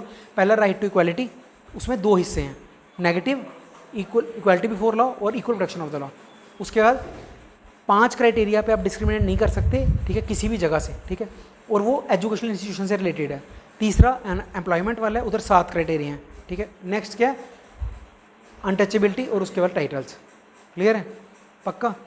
अगले लिखो राइट टू फ्रीडम, हेडिंग डालो राइट टू फ्रीडम, आर्टिकल 19 से 22, right to freedom.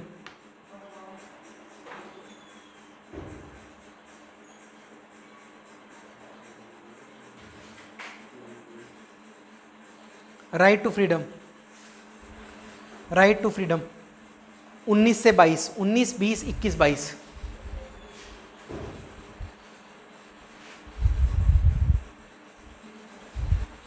Right to freedom.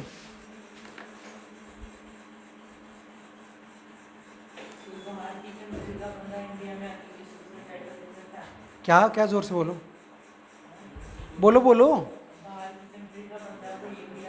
India वाले को नहीं दे सकता, क्योंकि हम ये चाहते हैं कि हमारे यहाँ इनइक्वालिटी ना क्रिएट हो। अपने वाले को दे सकता है, लेकिन उसमें भी कंसेंट किसका चाहिए? हमारे प्रेसिडेंट का। नहीं आएगा ये। आप अल्टीमेटली 3 महीने बाद ना, वहाँ लिखा होगा abolition of titles is covered under which article, 6 में से 4 ऑप्शन होंगे, वो मार देना बस। वो भी नहीं आप मारोगे, मेरे को पता है। बात समझ आ रही है? ये वो मार देना बस, ठीक है। ये तो बहुत ज़्यादा हो गया ये सब जो मैंने बता दिया, ठीक है। वो याद से, ठीक है। 5 आर्टिकल हैं, 14, 15, 16, 17, 18। 15 और 16 याद रखना। एजुकेशनल इंस्टीट्यूशन में पहला, एम्प्लॉयमेंट में दूसरा। उसमें 5 क्राइटेरिया, इसमें उसमें वो आपको लिख के देगा कि कैसे गवर्नमेंट ने फिर रिजर्वेशन लिया है, क्योंकि वहाँ पे एक्सेप्शन है कि वुमेन, चिल्ड्रन, SC/BC क्या होता है, सोशली एजुकेशनली बैकवर्ड क्लास, और SC और ST के लिए गवर्नमेंट कर सकती है कुछ भी। ठीक है, बात समझ आ रही है? पक्का? देखो आर्टिकल 19 लिखना। Article 19(1) gives 6 fundamental freedoms to every citizen. 6 fundamental freedoms to every citizen.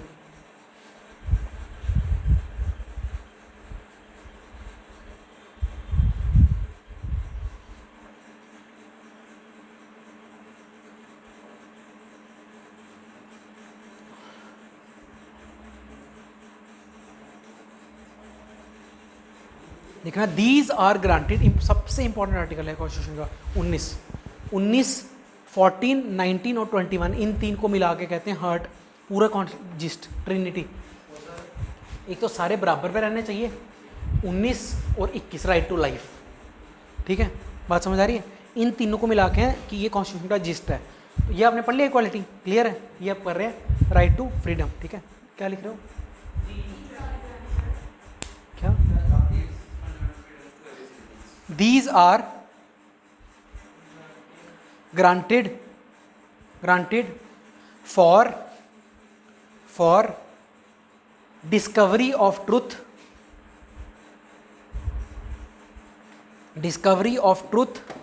comma, fulfillment of the individual,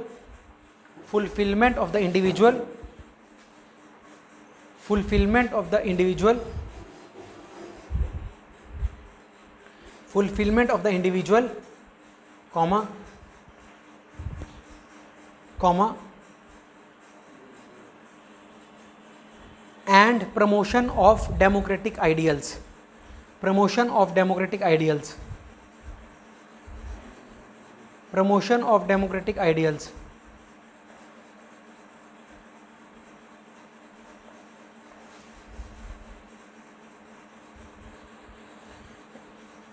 and promotion of democratic ideals. ठीक है, लिखना अगली लाइन में। however there are, कर दो बंद, there are restrictions on the provisions of this fundamental right। पहले restriction समझ लो, यूजुअली बाद में पढ़ाई जाती हैं ये, पहले रिस्ट्रिक्शंस हैं। ठीक है, रिस्ट्रिक्शंस क्या क्या? Fundamental right.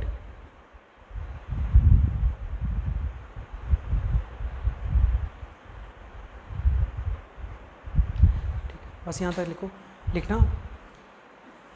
Next, 19(1) contains the following rights। 19(1) contains the following rights।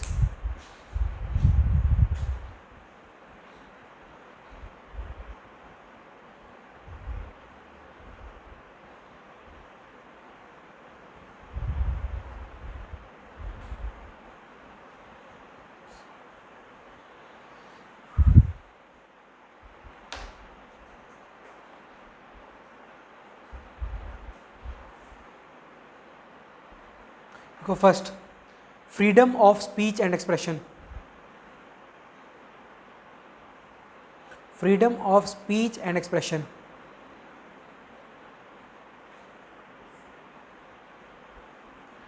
आप कुछ भी बोल सकते हो, आप कुछ भी एक्सप्रेस कर सकते हो। ठीक है, अब मैंने आपको बोला रिस्ट्रिक्शंस हैं। ठीक है, for example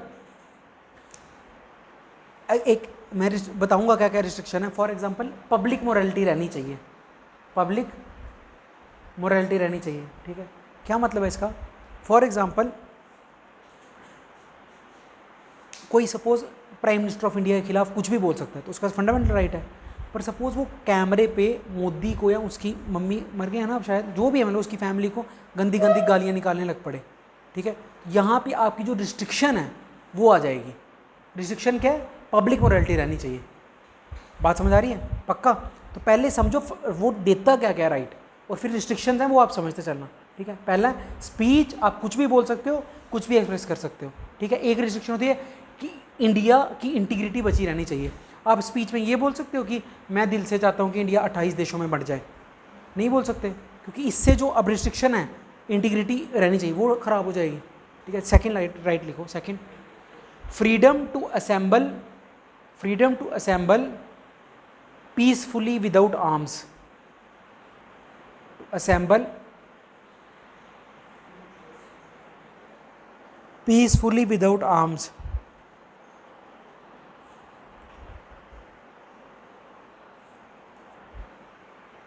without arms। Third लिखो freedom to form associations and cooperative societies, freedom to form associations and cooperative societies,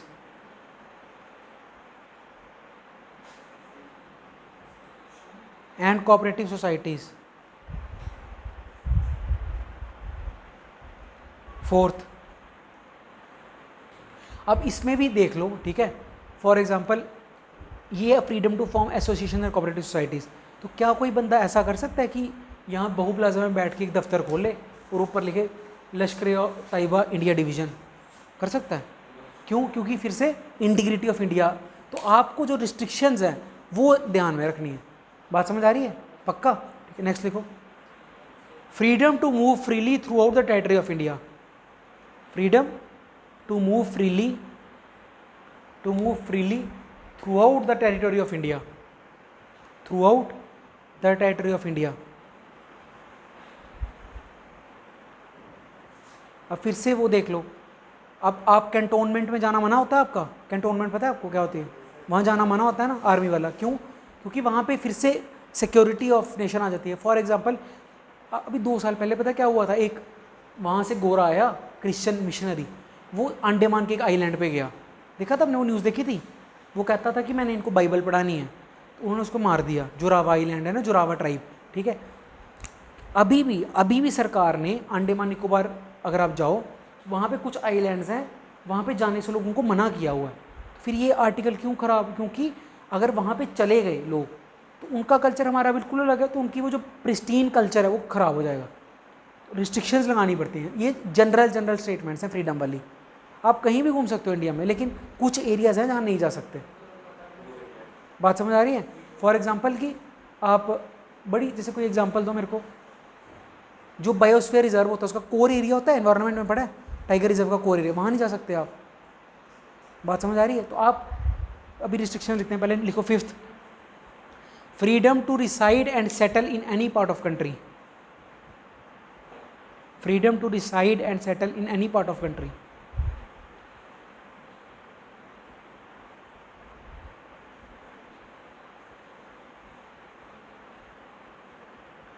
any part of country,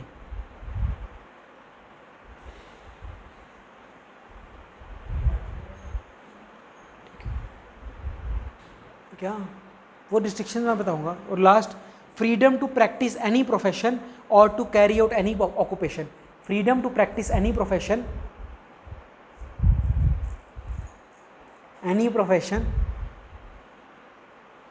और to carry out any occupation.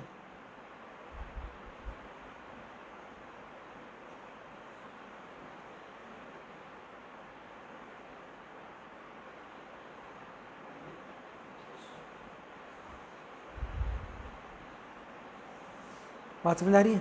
अब इसमें बताओ, इस ऑक्यूपेशन में भी तो आप मतलब बड़ी सारी मतलब बड़ी गलत एक्टिविटीज़ कर सकते हो, तो वो भी बैंड है। लिखना ऑल द, नीचे लिखो स्टार मार करके, all the above freedoms are restricted by the following, all the above freedoms are restricted by the following, are restricted by the following. पहला, sovereignty and integrity of India by the following are restricted by the following। पहला, sovereignty and integrity of India,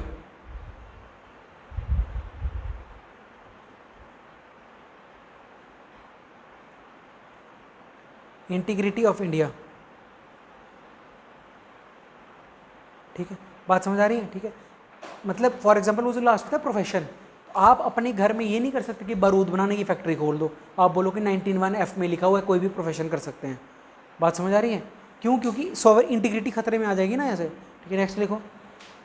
security of the country, security of the country ऐसे ही याद रहेगा, security of the country.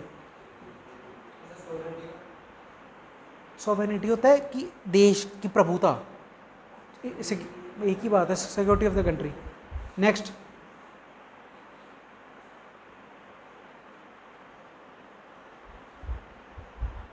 Next, अभी पिछले दिनों क्या हुआ था, ध्यान से समझना। जो दिल्ली में क्या हुआ था पिछले दिनों कि जो मोमो बनाते हैं ना वो ज़्यादातर नेपाल के होते हैं। ठीक है, दिल्ली के लोग, आपको पता है, दिल्ली में रहे हो आप, कोई रहा है दिल्ली में? दिल्ली के लोग बहुत बदतमीज़ हैं, बहुत, मतलब नेक्स्ट लेवल। उनके पास पैसा है, बस वो पैसा बाई वर्चू ऑफ लोकेशन आ गया है।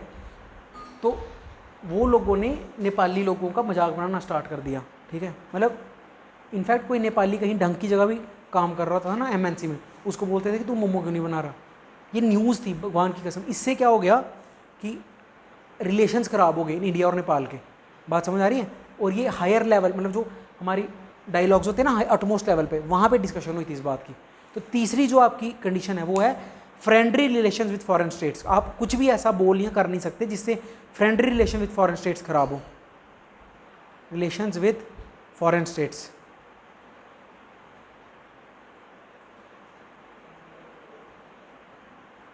इसीलिए तो जब ना कोविड के टाइम सब कहते हैं चाइनीज़ वायरस, चाइनीज़ वायरस, तो सरकार मना करती थी ये बोलने से, याद है आपको? सब कहते हैं ना चाइनीज़ वायरस, चाइनीज़ वायरस, तो सब सरकार ने मना किया था ये बोलने से। क्यों? क्योंकि वो अब देख लेंगे कहाँ गए, सरकार ने मना किया था ये बोलने से, अगर आपको याद हो। ठीक है, कि एक ऐप वो भी बोलती थी ऑडियो कॉल में कि ये किसी देश का वायरस नहीं है, ये तो कहीं से आया है।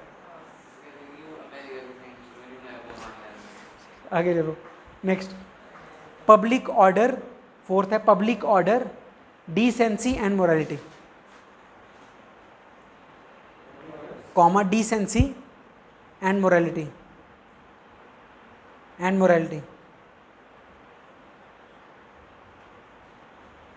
Next, incitement to an offence, incitement to an offence,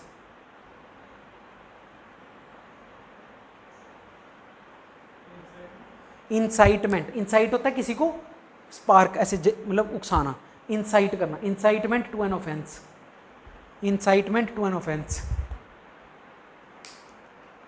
ठीक है, आप कुछ भी ऐसा नहीं कर सकते। For example right to speech है, ठीक है, उसमें आप ये नहीं बोल सकते कि क्या था वो, कन्हैया कुमार ने क्या बोला था? कन्हैया कुमार पता है, उसने कुछ बोला था ना, भारत तेरे टुकड़े होंगे, क्या किसने बोला? जो भी है, मतलब एक लाइन थी, इससे यू आर इंसाइटिंग डिवीजन, तो यू कैन नॉट इंसाइट, इसी और इसी आर्टिकल के अंडर उसको हुआ होगा। बात समझ आ रही है? ठीक है, नेक्स्ट, डिफेमेशन, आप किसी को अननेसेसरली डिफेम नहीं कर सकते, डिफेमेशन।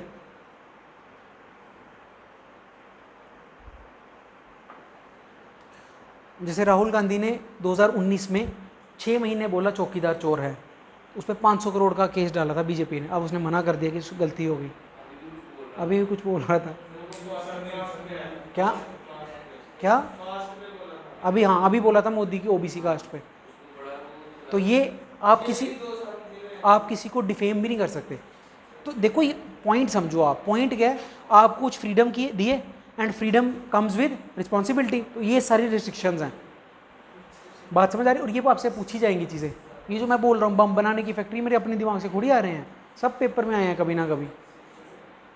अगर कोई लाइन पढ़ो आप, जैसे मैं पढ़ रहा हूँ फॉर एग्जांपल, कुछ भी है, क्या सरकार, खुद सोचो ध्यान से समझना, सपोज करो एक हॉस्पिटल है, ठीक है, ठीक है, क्या सरकार, स्टेट जो होती है वो मना कर सकती है किसी HIV पेशेंट को इसमें जाने से?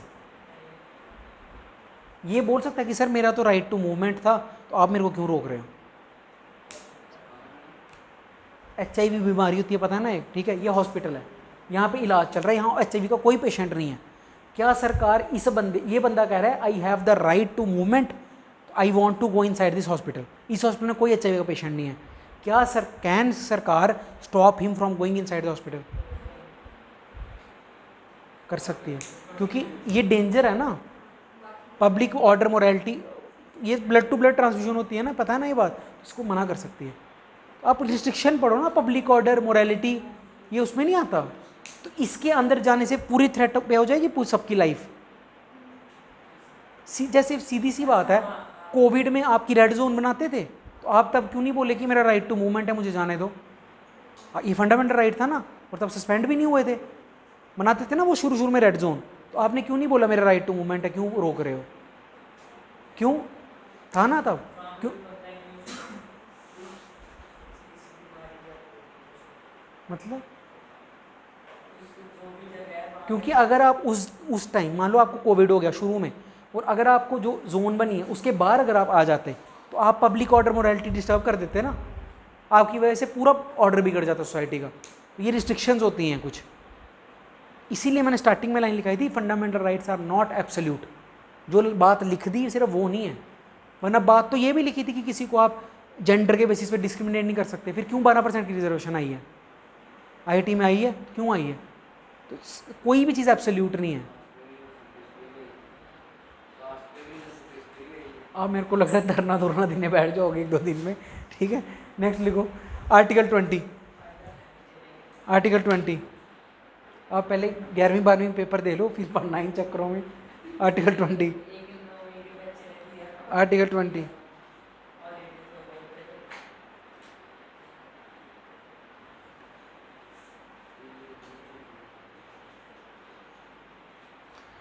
लिखो। Article 20, article 20 safeguards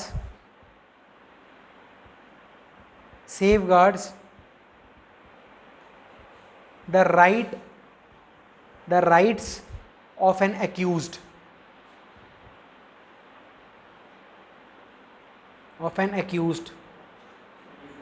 say the article 20 safeguards the rights of an accused।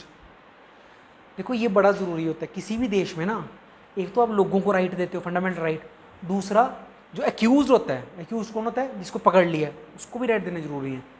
क्योंकि अगर उसको नहीं दिए ना, तो गलती से यहाँ कोई तानाशाह आ गया, फिर वो एक्यूज को समझेगा ही नहीं। तानाशाह मतलब मोनार्क, ठीक है, बात समझ आ रही है? ठीक है, तो जो अमित शाह नहीं, तानाशाह, ठीक है यार, ठीक है। तो एक्यूज को भी राइट देने बड़े जरूरी है, ठीक है। तो 3 राइट हैं, पहले समझ लो, पहले प्लीज ध्यान से समझ लो।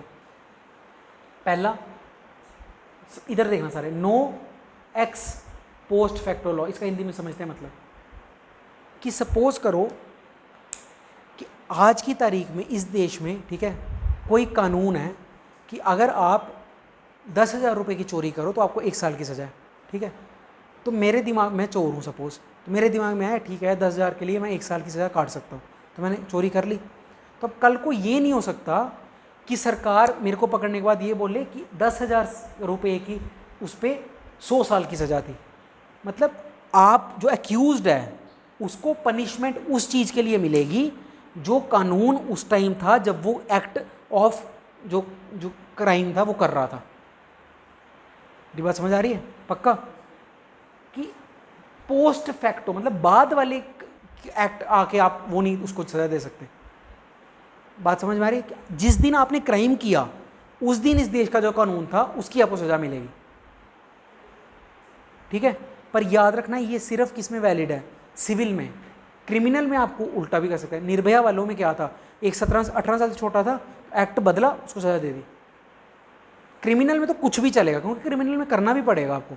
सिविल केसेस में आज की सज़ा, आज जो आप क्राइम कर रहे हो, मान लो आज मैं कोई क्राइम करूं तो आज देश में जो कानून है उसकी सज़ा मिलेगी मेरे को, फिर वो चाहे 30 साल बाद मिले, पर जिस दिन मैंने क्राइम किया उस दिन देश में जो कानून लागू था उसकी सज़ा मिलेगी। बात समझ आ रही है? ठीक है, पहला ये है, ठीक है, ये पहला। दूसरा, नो सेल्फ इंस्क्रिमिनेशन। ये क्या होता है? कोई भी इंसान अपने केस में गवाह बनने से मना कर सकता है। आप उसको ज़बरदस्ती, अभी नहीं लिखो प्लीज़, आप उसको ज़बरदस्ती अपने केस में इंस्क्रिमिनेट नहीं कर सकते, गवाह नहीं बना सकते। ऐसा क्यों किया होगा? ये तो कर सकते। और 2 क्वेश्चन है मेरे, ऐसा क्यों किया होगा। और दूसरा आपने वो देखा जब बेहोश करके ऐसे नार्को टेस्ट करते हैं, वो तो फिर यही है। देखो ये पहला चीज़ क्या कहती है कि किसी भी इंसान को आप उस एक्ट, जिस दिन उसे क्राइम किया ना उस दिन जो कानून था उसकी सज़ा दोगे सिर्फ। दूसरा क्या कहता है, किसी भी इंसान को ज़बरदस्त, अगर वो खुद बोले कि मैंने इस गवाही देनी है तो दे, पर किसी भी इंसान को ज़बरदस्ती आप अपना गवाह नहीं बनाओगे। बात समझ आ रही है। पर क्यों ऐसा इसलिए किया, क्योंकि आप टॉर्चर के थ्रू भी स्टेटमेंट्स एक्सट्रैक्ट करवा सकते हो। नहीं करवा सकते, ये होता है। वो देख लो आप जैसे मर्जी होती है, पर कॉन्सेप्ट समझे आप, ठीक है, क्लियर है।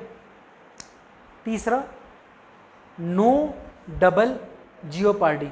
समझो ये बड़ी इंपॉर्टेंट चीज़ें हैं, पूरा देश चलता है इससे, ठीक है। डबल जियोपार्डी मतलब मान लो मैंने 10,000, मैं क्या हूँ, सपोज मैं इधर भी काम करता हूँ, ठीक है, और कुछ भी मतलब सरकारी दफ्तरों में 3 जगह काम करता हूँ सपोज, तो मुझे एक क्राइम के लिए 3-4 जगह सज़ा नहीं मिल सकती। एक काम की सज़ा एक बार मिलेगी, ठीक है। फॉर एग्जांपल कि मैंने 10,000 रुपये की चोरी की, सुप्रीम कोर्ट, किसी भी कोर्ट ने मेरे को बोल दिया कि तेरे को 5 साल की सज़ा है, ठीक है, बात समझ आई, ठीक है। अब 5 साल की सज़ा है तो मैंने 5 साल काट लिए। अब उनको बाद में पता चला इसने 10,000 की चोरी नहीं की थी, इसने 10,500 की चोरी की थी, 500 रुपये छुपाए थे। अब फिर ऐसा नहीं हो सकता कि उस 10,000 की मेरे को फिर से सज़ा मिले। पॉइंट समझो कि you can only be implicated once for a given offence, बार बार नहीं आपको वो हो सकता। तो ये 3 आपको पहले ये समझो, एक्यूज्ड को बचाना बड़ा ज़रूरी होता है, क्योंकि अगर कोई स्ट्रॉन्ग रूलर आ गया ना वो तो फिर सबको दबा देगा। आपको दोनों पार्टियों को राइट देने पड़ेंगे ना, तो जो एक्यूज्ड है उसको भी राइट देने पड़ेंगे। उसको 3 राइट दिए हैं। पहला क्या दिया है कि जिस दिन वो सज़ा करे, क्राइम करेगा, उस दिन का ही लॉ चलेगा, इन अदर वर्ड्स उसके आगे का लॉ नहीं चलेगा। दूसरा, अपने केस में वो गवाही ज़बरदस्ती नहीं देगा, अगर उसकी मर्जी है तो दे दे। और तीसरा, उसको एक क्राइम की 2 बार सजा नहीं होगी, ठीक है। लिखना आर्टिकल, वो मैं लिखवाता हूँ सारा, हाँ सब लिखवाऊंगा, सब लिखवाऊंगा। लिखना article 20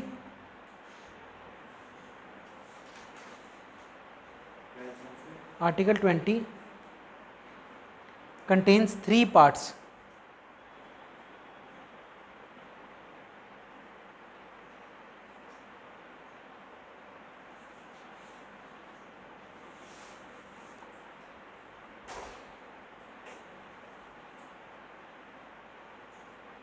First, no one can be given punishment. No one can be given punishment. Can be given punishment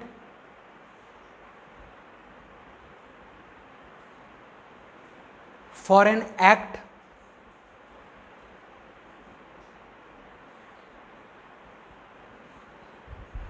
that was not an offense.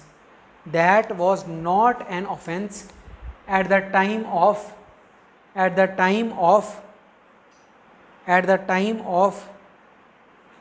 commission of act. Commission of act. In other words,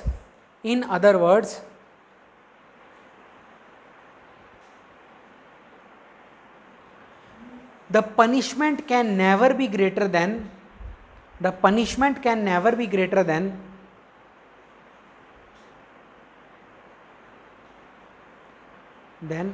what was provided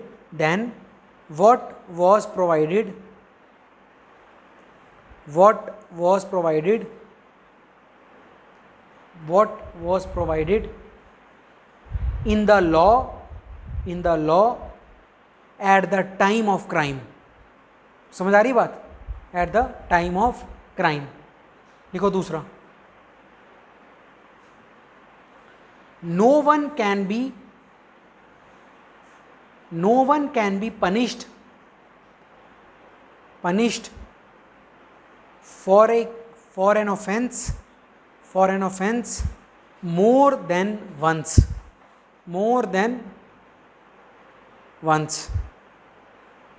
once. Third, no one can be forced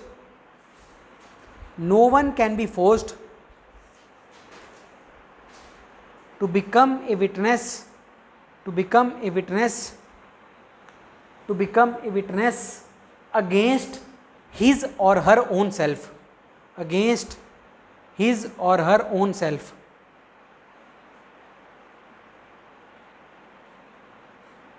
against his or her own self, और her own self.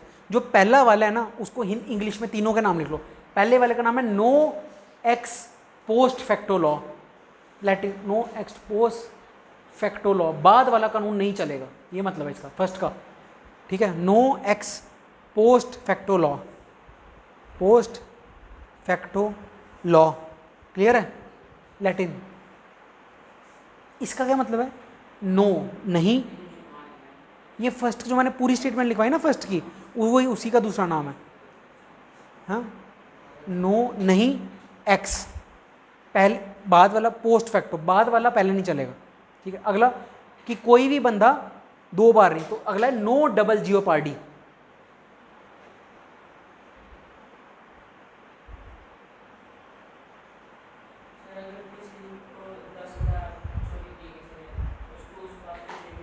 हाँ।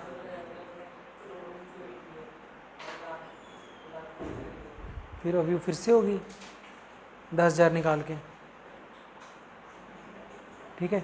दूसरा एक से ज़्यादा बार, उसका क्या, no double jeopardy, clear है। तीसरा क्या था कि अपने क्राइम में विटनेस नहीं बनेगा, उसका क्या, नो सेल्फ इंस्क्रिमिनेशन, इंस्क्रिमिनेशन। ये देखो किसी भी आर्टिकल की ना डेप्थ में नहीं जाना है, मैं फिर बोल रहा हूँ, आज से 40-50 दिन बाद ना आपको एक एक लाइन भी याद रहेगी ना, बहुत बड़ी बात है। अभी आपको लग रहा होगा घुसना है इसके बीच, ठीक है, बात समझ आ रही है। तो आर्टिकल 14 के 5 हैं, 15 के 2 कर लिए हमने, सॉरी इक्वालिटी के 5 हैं, फ्रीडम के 2 कर लिए, फ्रीडम के 2 कल करेंगे, एक्सप्लॉयटेशन भी कल होगा, रिलीजन भी कल होगा। इंस्क्रिमिनेशन सिविल में है ये।